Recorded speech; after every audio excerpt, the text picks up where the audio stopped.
Erneto andrenivohitra kosa indray isika ao anatin'ity vaovao manaraka ity. Ora roa no olona ny eo ampiandrasana ny fitohanan'ny fiarakodia eny Ampasika Itosy izay mampitohy ny renivohitra amin'ny komina Valo ao anatin'ny distrikana Atsimondrano. Nanisy aza ny fanomezan-tokona ataon'ny filoham-pirenena tamin'ny volana May tamin'ity taona ity dia tsy mbola tanteraka ny fanamboarana izany ampa-andalana izany. Teo jerentsika ary ny fanadidina ny ety ny Ravakarandriamanalina eo amin'ny sary ny Mamy Samuely. Mbola tsy mivany olana fahasimban-dalana eto Ampasika izay mampitohy Antananarivo renivohitra amin'ny komina Valo ao anatin'ny distrikana Atsimondrano.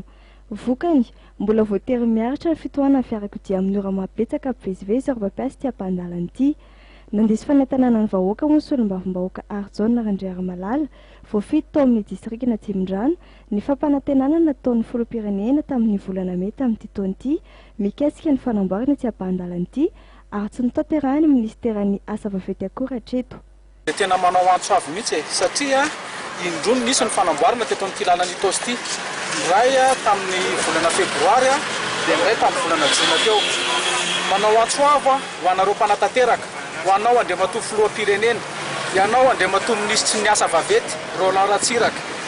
Raha mikabary teto isika dia teo akaiky ny andriamatoa filoham-pirenena ianao ary ny tena andriamatoa filoham-pirenena fa hoe ho amboarina ny lalana Itosy ary hovitaina ao anatiny 2 volana.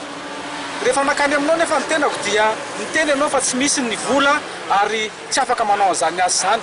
Raha fantatrao fa tsy misy ny vola tokony tena ny andriamatoa filoham-pirenena ianao hoe oka aloha aza mikabary ohatr'izany ka zahay mponina eto Itosy izahay vahoaka ny Itosy dia mangataka ataovy priorité ny fanamboarana ny lalana ety. Ny antony dia ity anisan'ny distrika be olona mivezivezy ary be tômôbila mivezivezy ety amin'ny toerana ity. Fa satria ve tsy misy ambassadeur ny Union Européen, tsy misy ny Banque mondiale mivezivezy ety aminay ary ihany koa tsy misy anareo ministra mipetraka aty dia ataonareo ohatr'izao ny tanànanay. Miangavy raiso an-tanana ny fanamboarana ny lalana Itosy mba ataovy priorité. Ohatra ny anaovanareo androtony Mazenga, ohatra ny anaovanareo androtony Tamatavy 3 kilometatra tompo, 3 kilometatra ny angatanay vahoaka ety. Aza ampijalina izahay, aza atao an'izao izahay satria tsy mety izany zavatra izany.